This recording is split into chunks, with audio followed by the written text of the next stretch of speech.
Friends है वो बढ़िया होंगे। आप सबके फिर से दो अपडेट वीडियो लेके आ चुके हैं। तो सबसे पहले पवन सिंह की पत्नी ज्योति सिंह से स्टार्ट करते हैं, क्योंकि ज्योति सिंह का एक सोशल मीडिया पे बहुत तेजी से वायरल होते नजर आ रहा है। तो चलिए बताते हैं। ज्योति सिंह आज नामांकन होने वाला था, जहां पे ज्योति सिंह जाने वाली थी, क्योंकि आप लोगों को बता देता हूँ, जहां पे आप लोगों को पता ही था कि ज्योति सिंह निर्दलीय पार्टी से लड़ेगी। ये मुद्दा कहां से उठा चलिए बताते हैं, क्योंकि आप लोगों को पता ही होगा कि कुछ दिन पहले ज्योति सिंह कहते नजर आ रही थी कि हमें लब खड़ा होना चाहिए या नहीं खड़ा होना चाहिए, क्योंकि 50% पे अटकी हुई थी, जहां पे काराकाट के क्षेत्र से लोगों से मिलने भी गए। ज्योति सिंह को जमकर सपोर्ट लोग कर रहे थे, जहां पे बोल रहे थे कि हाँ हमारी तरफ से सपोर्ट रहेगा, क्योंकि आप लोगों को बता देना उसके बाद आज नामांकन था, जहाँ शायद आप लोगों को बता देना चाहता हूँ नामांकन होने के लिए सुबह ही गई थी, लेकिन मैं बीच में वीडियो नहीं बनाया, क्योंकि आप लोगों को नामांकन के साथ दिखाएंगे, जहाँ पे देख सकते हैं ज्योति सिंह को फाली किस तरह से जब नामांकन हो गया तो किस तरह से जिंदाबाद के नारे सिंह इस वीडियो में थोड़ा सा इमोशनल देखने को मिल रही थी, क्योंकि इंटरव्यू जब हो रहा था लोग पूछ रहे थे तो ज्योति सिंह बोल रही थी कि मुझे चांसेस नहीं था कि इतना सपोर्ट करेंगी, क्योंकि आप लोग लाखों की संख्या में सपोर्ट करने के लिए ज्योति सिंह के गए हुए थे। क्योंकि आप लोग बता देता हूँ इस देखकर ज्योति सिंह थोड़ा सा इमोशनल हो गई थी। आप लोगों को बता देता हूँ वहां पे भर भर के इंटरव्यू होने लगे थे, लेकिन ज्योति सिंह को ज्यादा उतना नहीं टाइम मिला। लेकिन आप लोग बता देता हूँ ज्योति सिंह काराकाट में भी फाइनली जाने वाले। ज्योति सिंह का इसमें जबरदस्त माहौल देखने को मिल रहा है। आप लोगों को इस पे क्या राय है प्लीज कमेंट में बताओ।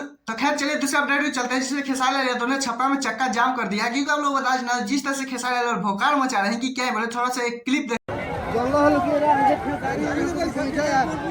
आज खेसारी लाल यादव का भी नामांकन होने वाला था, जहां पे देख सकते हैं कितने की संख्या में बहुत जने खेसारी लाल यादव को सपोर्ट करने के लिए पहुंचे हुए थे। जहां पे आप लोग बता देता हूँ खेसारी लाल यादव के जिंदाबाद की इतना नारे लग रहे थे, इतना नारे लग रहे थे कि क्या है। उनको बता देता हूँ जहाँ पे खेसारी लाल यादव के बड़े से लोगों को परेशानियां झेलने के लिए मिला, क्योंकि आप लोग बता देता सड़कें बहुत ज्यादा जाम लग चुका है, इस तरह से भीड़ हो चुका है कि क्या बोले, जहाँ पे खेसारी लाल यादव को लासन करना पड़ा है कि थोड़ा सा कृपया साइड दीजिए, क्योंकि इस तरह से खेसारी लाल यादव का रोला वहाँ पे जमा हुआ है कि आप लोगों को क्या ही यादव के फैनों को ये ट्रेलर देखें, क्योंकि आप लोग बता देता हूँ खेसारी लाल यादव का भी नामांकन ही हुआ है सिर्फ। लेकिन आप लोगों को बता देता हूँ जब सेलिब्रिटी जाएंगे, जो खेसारी यादव के सपोर्ट में जब वहाँ पे प्रचार करने जाएंगे तो उसका तो अलग ही रोला जमेगा, क्योंकि आप लोग बता देना तो सभी से इंतजार करें कि खेसारी लाल यादव के साथ कुछ और लोगों को देखना चाहते हैं। तो खैर आप लोगों को इस पे क्या राय है कि कौन कौन खेसारी लाल यादव के प्रचार में जाना चाहिए, खैर कमेंट में जो बताएगा। मैं चैनल को सब्सक्राइब वीडियो को लाइक कर लीजिएगा ऐसे अपडेट वीडियो पाने के लिए। टाटा।